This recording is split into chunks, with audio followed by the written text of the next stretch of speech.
We're doing a little art therapy today, and don't expect anything crazy because I'm basically just doodling. This is the same as if I went to Bertucci's and I was given a pack of crayons to doodle on the tablecloth while I was waiting for my chicken piccata, okay? I'm not Picasso. I'm simply waiting for my piccata, okay?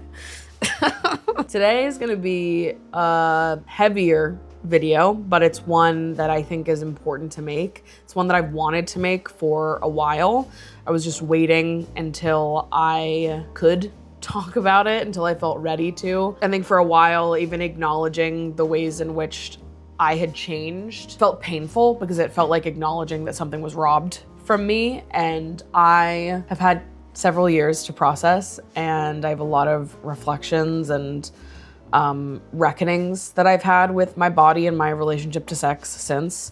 If you've read the title of this video, you definitely already understand what I'm getting at here. I used to make a lot of sex positive content on this channel, and then I just kind of stopped and I never talked about why. And I've always wanted to share more of that story because I do think it's important and valuable to talk about these kinds of things. I know that I'm not alone. I know that many of you guys can probably relate to the stories I'm about to tell in today's video. But just as like a formal trigger warning before I get into anything here, I am going to be talking about my experience with sexual violence and sort of the reflections and reckonings I've had after the fact. So if that is a triggering subject matter to you, if that's not something you can hear right now, thank you so much for stopping by. I hope to see you in the comments of my next video. Please protect your mental health over supporting my content. I love you so much. Oh, and while this is obviously in part a sad story, I want to emphasize that it's not exclusively a sad story. My experience with sexual violence did change my relationship to my body and to sex, but it did not destroy it. And I have fought tooth and nail to find the freedom I once felt in my body. So this is also a story of homecoming, of healing, and of embracing the guardrails that once felt like bars to an enclosure. And I'm gonna talk about it while doing art because this is helpful to me. I think just like putting oil pastel to paper is healing for me while I talk about things like this. Art has helped me process a lot.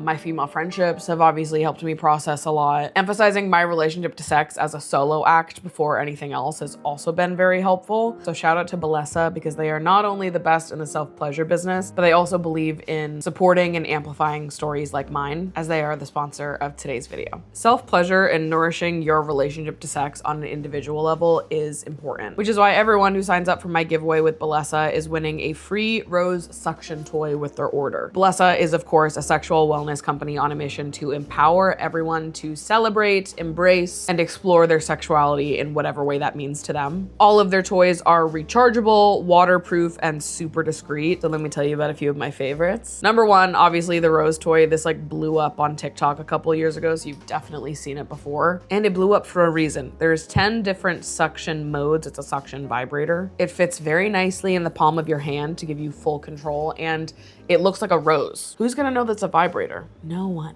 The Thermo Vibe, this was a new one to me. I'd never tried a vibrator like this before, but it's a temperature play vibrator. It has all the same vibration settings you'd normally find, but the tip has both heating and cooling properties that you can adjust. It's crazy. That was very unique, and I really liked it. And of course, the Thump. This is the one that I gift to all of my friends. It's such a unique vibrator because it combines vibration with suction and thumping. And I just feel like everyone could use a unique vibrator addition to their collection. Bellesa also has an unmatched warranty program. So if there's any damage or defects that come up with your product in the first year, they'll replace it free of charge. And when I say their packaging is super discreet, I mean it. It is literally mailed to your house in a box that says it's from Containers Plus, whatever the hell that means. You're like, I'm just buying Tupperware.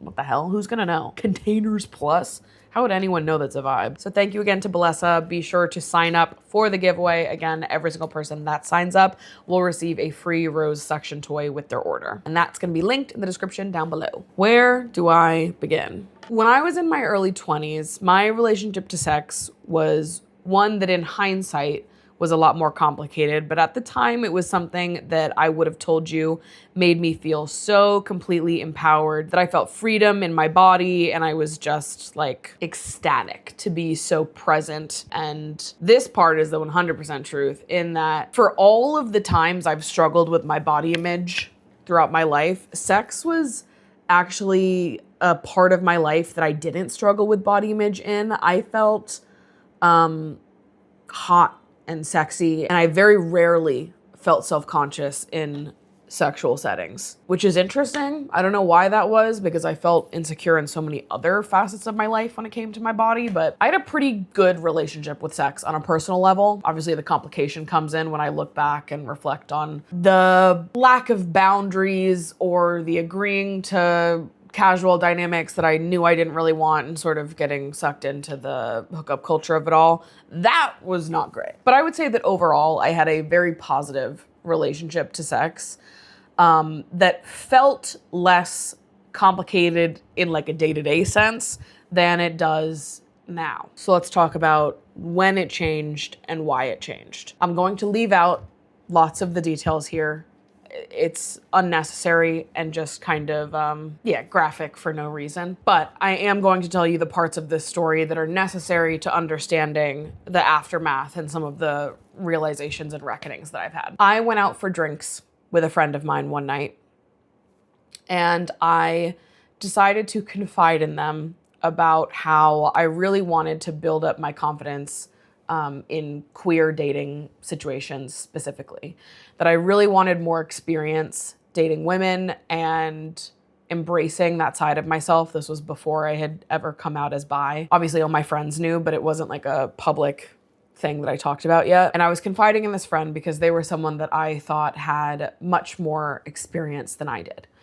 And I thought that they could help me find my confidence and find my footing and just put myself into more queer settings where something could happen.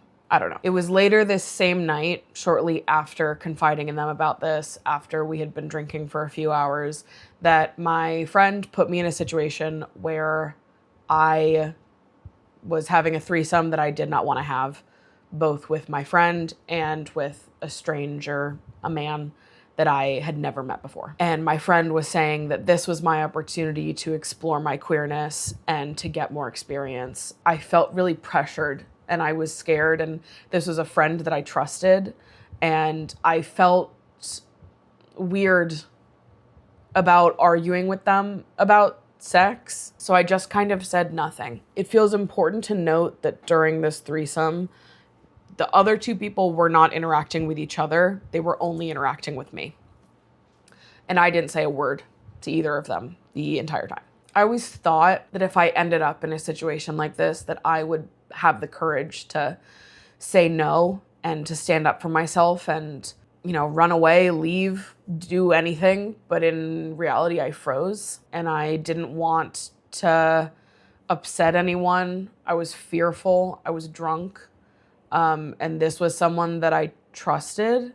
So it felt complicated to me. And it was only when the man got up to go get a drink that I got the courage to leave the apartment. I left, and my friend followed me, and I cried walking all the way back to my apartment. And my friend was with me for all of that.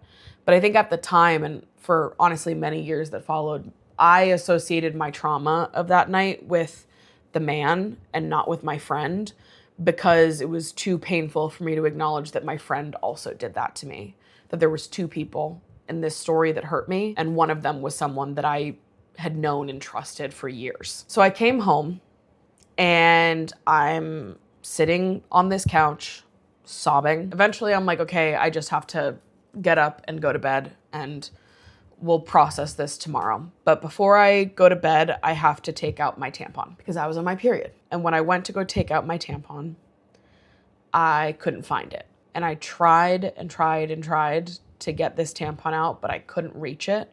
I couldn't feel it. And I knew that it wasn't taken out of me. So now I'm panicking because now I feel like I'm actively in a healthcare emergency where there's a tampon that's been stuck inside me for hours and hours and hours at this point. So I have to go to the doctors to get the tampon taken out because I can't do it myself. By the time the tampon was removed, and this is when the story might start to sound familiar, my pH balance had been so fucked by the tampon being in there that I had BV. This is the first time I ever had BV. I'd never even had a yeast infection before. BV is not a huge deal. You take antibiotics for it, you're totally fine. But some of us don't respond well to the antibiotics. Unfortunately, I am one of those people.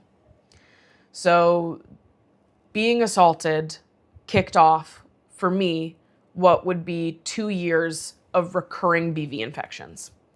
Every month when I would get my period, my BV would come back. Antibiotics would not help me. They would basically just push the BV off until I got my period a couple weeks later. So for 2 years, it felt like I was being reminded of what had happened to me once a month by my own body. And that is what destroyed my relationship with it. I've talked about my experience with chronic BV on this channel before, but I've never elaborated on why it felt so traumatic and painful to me. And this is why. Because it was more than just the BV infections. It was the reminder of what had happened to me and where it started from. So for 2 years after that happened, I'm trying anything and everything to get the BV under control. Doctors really can't help me. I've said this before also. Eventually, I found a solution that worked for me on the depths of a Reddit forum from like 14 years ago. And I was just running science experiments on myself to try to figure out something that worked. Finally, I found something that did, and fucking thank the universe, BV has not been something that I deal with on a recurring basis anymore. Now I'll get BV like maybe once a year. That's fine.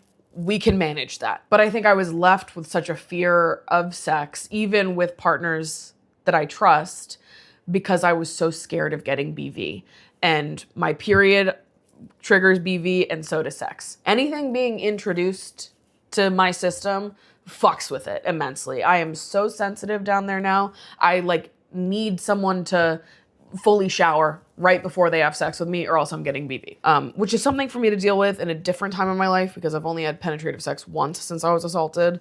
So that I'll figure that out later. So I developed kind of like a fear of sex, even when it was with a consensual partner, because I knew that when I had sex, I would likely get a BV infection. So that was hard. Because then sex started to feel like opting in to being reminded of one of the worst things that ever happened to me. How do you deal with that? I didn't know. I also then became really obsessive about my vagina and what I thought was cleanly or not cleanly. I became very obsessive about how I smelled to the point where it was impacting my day-to-day life. I've always been a very high anxiety girl because of STIs and pregnancy, and this added another layer of anxiety that made it almost impossible for me to enjoy sex at all. Additionally, I also then had a fear of exploring my sexuality because this was my first queer experience and it was deeply traumatic. And again, for years, I had a hard time even accepting that my friend was a part of this. So I just put that side of it out of my mind, and in my head, it was just the one person who traumatized me and not two. It stopped me in my tracks when it came to exploring my bi identity, and still to this day, my relationship to exploring sex in any capacity is different. I also developed a pretty fractured relationship with myself and my body because I froze in the moment, and I had a lot of guilt for that. I had a lot of anger towards myself for not protecting myself or doing something. And obviously I know that it's not my fault, but that was something I struggled with in the aftermath. And I think lastly, it just left me with this overwhelming worry that nobody was ever going to have the patience to love me. I grew up feeling like I was too much. I've talked about this on the channel so many times throughout the years. I always felt like I was difficult to love anyways, that my feelings were too big, that I was just too much in every sense of the word. And now I needed someone who was patient and caring and wasn't gonna make me feel bad about wanting to wait or having my boundaries change in the middle of having sex, or if I get BV after we have sex and then I can't have sex again for another month. Like, I started thinking about all the rules that I now had in my life and what are the odds of finding someone that is willing to accommodate all of those things. I don't know. And so that was also hard.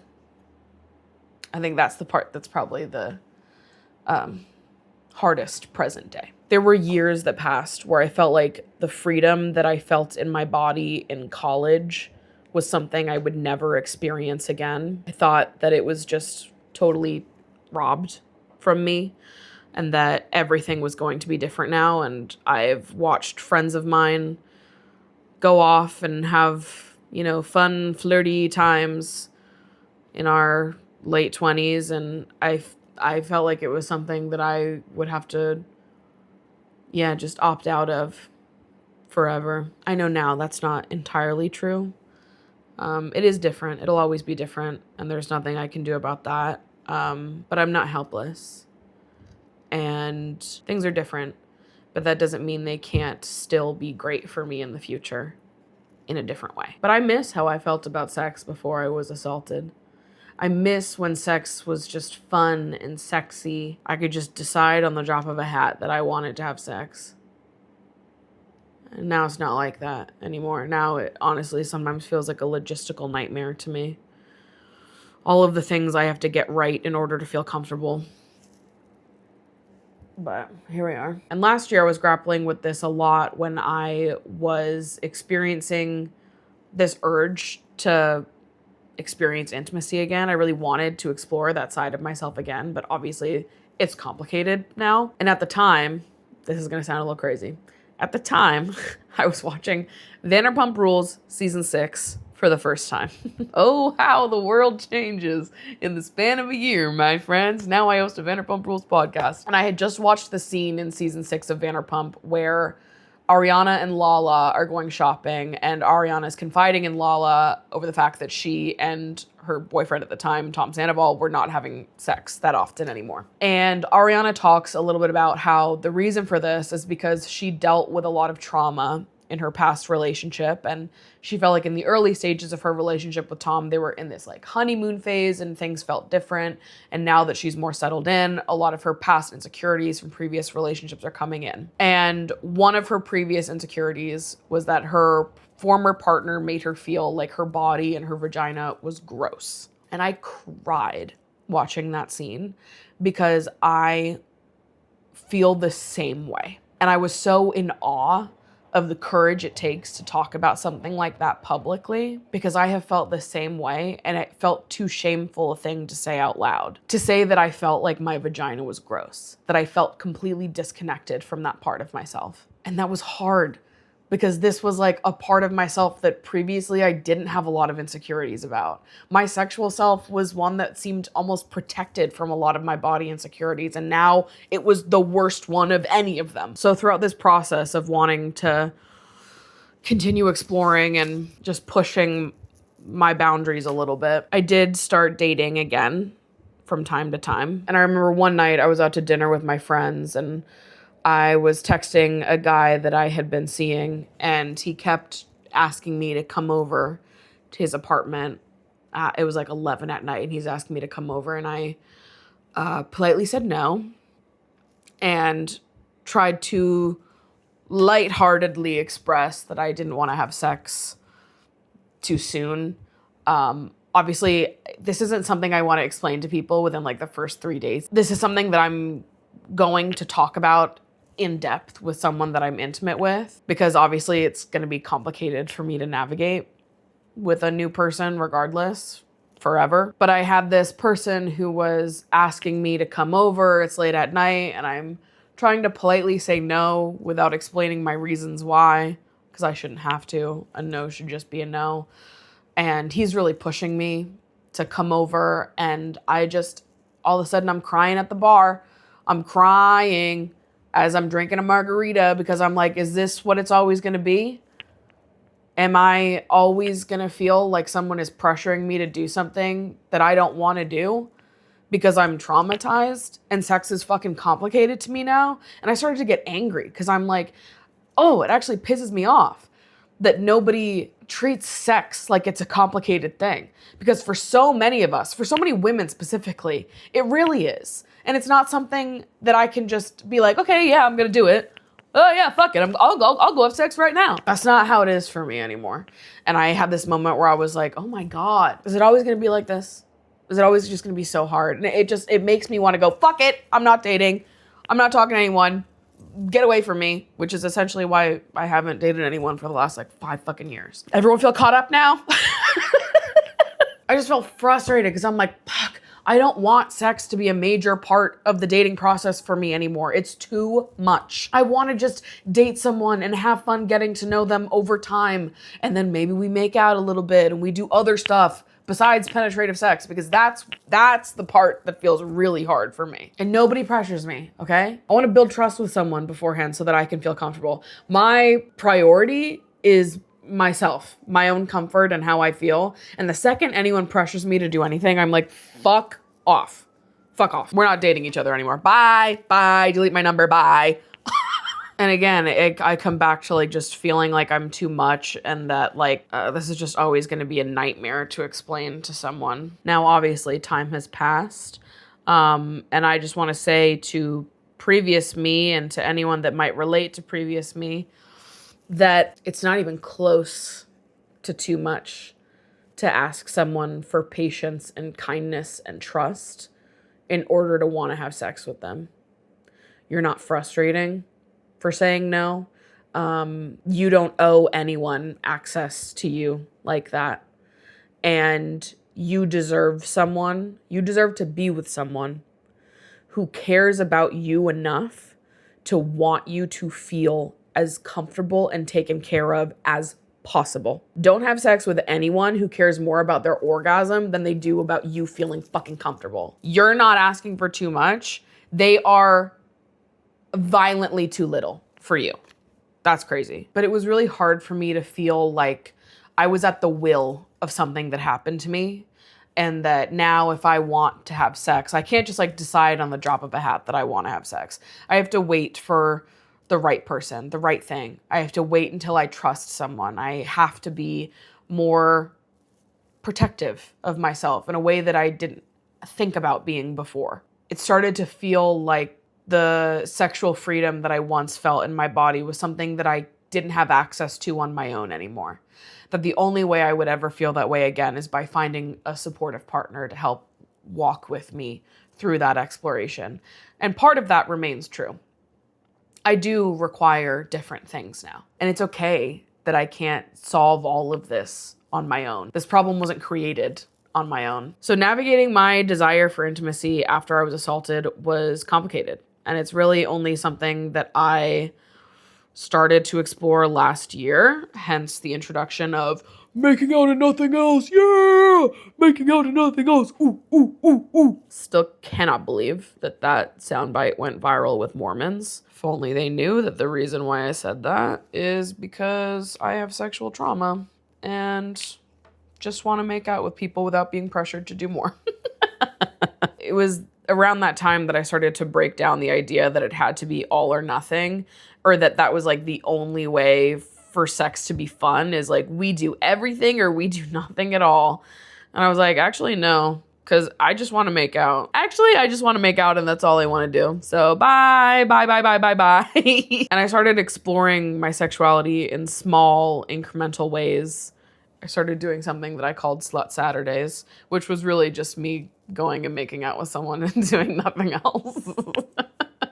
Or like flirting with someone in public and just trusting myself to navigate it. I saw it as like unbaby-proofing my life and like all of the guardrails that were put around me after my experience with sexual trauma, I started noticing that they were really there to protect me, not lock me in a cage, and that there were ways for me to have fun and to feel liberated and feel free in my sexuality without having to do everything and explore penetrative sex with someone. Sex is so much more than just penetration. And if penetration is the thing that I feel the most traumatized by, let's not even touch that for now. Let's go explore our sexuality in completely different ways. And there was one night last summer where I went out to a bar and flirted with a stranger, and I was so proud of myself. I talked about it on Patreon the next week. Like, you guys are never gonna believe what I did last weekend. And it really did open up doors for me in terms of feeling in control of my body again, of feeling more in the driver's seat, of feeling more empowered by my boundaries and empowered by my no, instead of feeling like my no was something I had to be like, sorry, no, I'm not gonna do that. I started to feel more firm in it, where I was like, no, I'm not gonna do that. Bye. My boundaries were not my punishments. And that voice inside my head that had thought I lost the ability to be brave slowly started to go silent. I never lost that side of myself. To go out to a bar and flirt and giggle and make out, have someone put their hand on my thigh and then go, and I'm not going home with you. Bye! It made me feel renewed. It gave me this sense of excitement and power in my own body, where it was like, I can have a good time and I can say no to doing anything outside of what makes me comfortable, and I don't have to apologize for that. This is just who I am. This is what I feel comfortable with. And if you have an issue with that, you're the fucking problem. Yes, things are different now. I am different now. What I require is different now. But that doesn't make me more difficult or harder to love. This is one part of my story, not the full picture. I am the same girl I always was. It is not too much to ask for kindness, patience, and softness from the people you are intimate with. It is okay to have boundaries and guardrails, and they do not make you less sexy or more separate from your sexual self. They are protectors, guiding you to the safest place for you to explore again. The right person for you will feel honored to bear witness to your healing, will be patient with you because that was always owed and never earned. You are owed patience from those who wish to be sexually intimate with you. Someone who is patient with you, not because you explained all your trauma to them on date one, but because you are a person standing in front of them who is owed that. I don't need to expose all of this to someone within the first 30 minutes they meet me in order to be respected and cared for. I should not have to expose all of the worst things that happened to me in order for you to offer me patience and kindness. Point blank. It's basic consideration. It is nothing special, and it is okay to ask for that. It's more than okay. We should all ask for that. And I think I started turning a corner where I was like, you know what? This whole time I've felt like I needed to figure out a way to return to the version of myself I was before this happened. That I needed to figure out how to become my college self again. But now I'm in a place where I don't feel that I need to be the version of myself that I was when I was in college. I'm older. I'm more me. I'm courageous in new and different ways. I'm able to go out to a bar and be flirty with anyone, not because I want to feel wanted the way that I did when I was in college, but because this is just me. This is who I am, and this being my personality does not require me to give you more intimate access to me. I am confident enough on my own that I don't need that anymore. Flirting and doing nothing else is for me. It's not for you. It's not for anyone else. It's because I enjoy moving through my life that way. It makes me feel connected and empowered to a version of myself I thought was gone. So let's flirt with no intention of doing anything else. Let's flirt with the intention of making out and doing nothing else. Flirting with no intention of even exchanging numbers, because life isn't all about escalation. Sex isn't all about escalation. Sex is not just penetration. It's about living in the moment doing what feels right, and allowing myself to be sexual just by making out, by doing more, just not having penetrative sex. It took me a while to get there, but we're here now. Allowing myself to explore on my own terms and not feeling like I have to apologize for any of that. I just started being matter of fact about it. These are my boundaries. These are my rules. Take it or leave it. I'm not apologizing for it. I'm just protecting myself. I started to like be my own older sister in a way. I'm like, no, you can't talk to her like that. She's not gonna do that. She said she didn't want to do that. And that's fine. And she actually doesn't have to explain to you why she doesn't want to do that. She just doesn't want to. And I knew that I would be fundamentally different when I started exploring this side of myself again. But what I did not consider is that I would not feel completely powerless. That I wouldn't feel like I was just at the will of everything traumatic that's happened to me in my life. That I wouldn't feel guilty about all the things that I wasn't ready for or the requirement of extra patience. That actually, I would feel emboldened to ask for more. I would feel courageous and proud of protecting my new self. And honestly, now, my boundaries make me feel sexy. Standing up for myself makes me feel sexy. Saying no makes me feel sexy. Being unapologetically me makes me feel sexy. And what it means to be unapologetically me now, in this era of my life, I'm doing this shit my way. I am different now. Life is different now. But I don't need to pretend that I'm not and go back to the version of myself that I was before this all happened. It did happen. I am different now. That's okay. I don't need to go back to the version of myself I was before in order to think that my relationship to sex is a good one. And I deserve someone who wants the honor and privilege of navigating that with me. And that doesn't even need to feel unsexy. I had boundaries before. I have boundaries now too. Yeah, they look different. Yeah, they come from a different place. But the only thing that's changed is the kind of people that have access to me and what kind of trust I require. Things are different.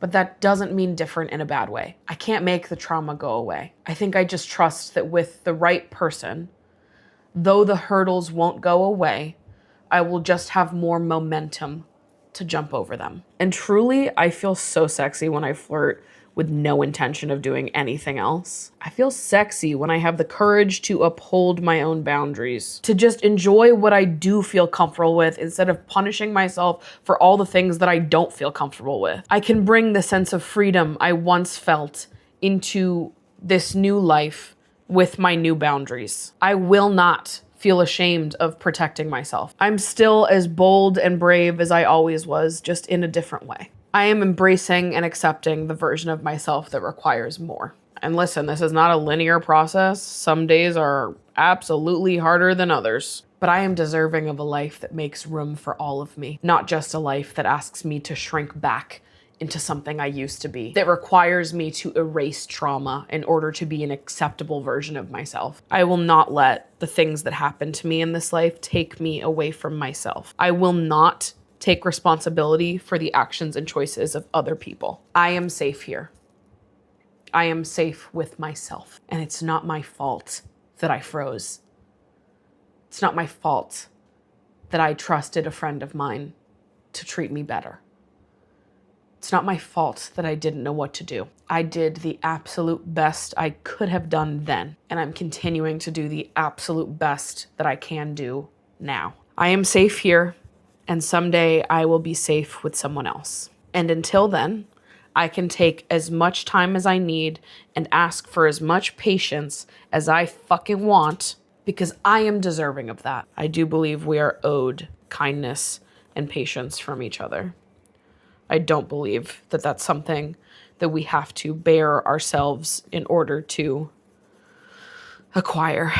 All of that to say, if you're someone that is also a victim of sexual violence and are reckoning with the ways in which it has impacted your personal relationship with your body, how you feel sexy, how you experience your own sexuality, you are not alone.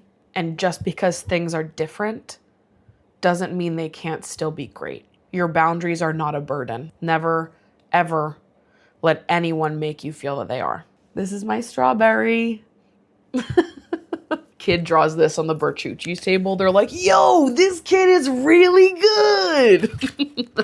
Thank you guys so much for watching and listening to me talk about all of this. I understand that it's a heavy topic, but I feel like it's important to talk about because I know that when this first happened to me, and especially when I was in the thick of struggling with the chronic BV, I would have killed to hear someone else talk about this and make me feel like I was less alone. So if I was able to do that to even one of you today, it is well worth it to me. And I hope that you'll take this as a sign that things do get easier over time. It's been like 5 or 6 years now for me, and things are a lot easier. It's much easier for me to sit with, and I really don't punish myself for it anymore. And I'm still exploring and navigating what a healthy sex life looks like for me at this point, but it's something that I am feeling comfortable exploring on my own terms and within my new set of boundaries. Be kind to each other, be kind to your partners, be patient with everyone, because you have no idea what someone is going through and what kind of history they're bringing with them. Thanks so much for being here. I love you guys so much, and I will see you in my next video. Bye.